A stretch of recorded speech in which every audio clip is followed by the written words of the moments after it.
गंजाम जिला कविसूर्यनगर थाना पुलिस नाम सांघातिक अभियोग थाना अटक रखिथिबा युवक को पिटी पिटी हत्या अभियोग। मृत युवक होउछंती सुबुलिया गाँवर सुशांत साहू। सूचना अनुसार सुशांत साहू सुबुलियार एक पत्थर खादान रे काम करथिले। सेठारे किछि झगड़ा होइतला। गत 25 तारिख दिन घटना कविसूर्यनगर पुलिस सुशांत सहित अन्य जन को उठाई आनिथिले।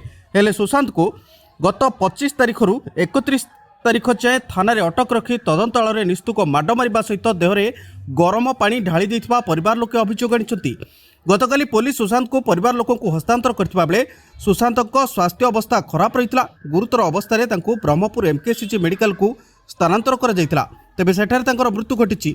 एपटे न्याय दाबी परिवार लोके थाना आगे बसिछंती। आमे गोटे दुखी परिवार रु आइछु। मो स्वामी जने लेबर काम करूथिले। तांके जने हैंडिकैप्ट थिले। लेबर काम करी जाइथिले तो सेठी किछिटा पाटितुंडा हेइ थाइ पारे। मो स्वामी को घर आसी सोमवार 25 तारिख 11टा ठिकी जाई घर आनिले। मो स्वामी को आनी एठी निर्यातना देई 7 दिन काल रखी मो 7 दिन पर मो स्वामी को मते फेरेइले। जो कि फेरेइले बाड़े बाड़े गोड़े फोटका करथिले, गरम पानी छाटिथिले, मरच गुंड बोलिथिले। एपरि निर्यातना देई स्वामी को बहुत हतादर करथिले। कष्ट नहीं तो सही पारिबारु मत 7 दिन पर सी मत जिते मो हाथ को देले कि मो स्वामी अवस्था ही नथिले। मो स्वामी अवस्था बहुत गुरुतर थिबा जो गुरु हॉस्पिटल को देखा निया से मो स्वामी देहांत करिसंती।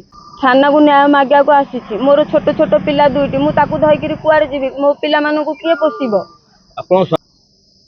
काली 11टा राति की देला मते पुलिस। सेतलो समय भल थिले ना मो स्वामी को टोटाली किछि भी भल नथिले। बहुत कष्ट जंत्रणा भोगुले। बई पारु नथिले, सोई पारु टोटाली कथा ही कहि पारु नथिले। बहुत कष्ट देइचंदी से माने, बहुत तकलीफ होइचंदी। जदि वर्दी पिंधे आपण लोक को न्याय देबा को बसिचंदी।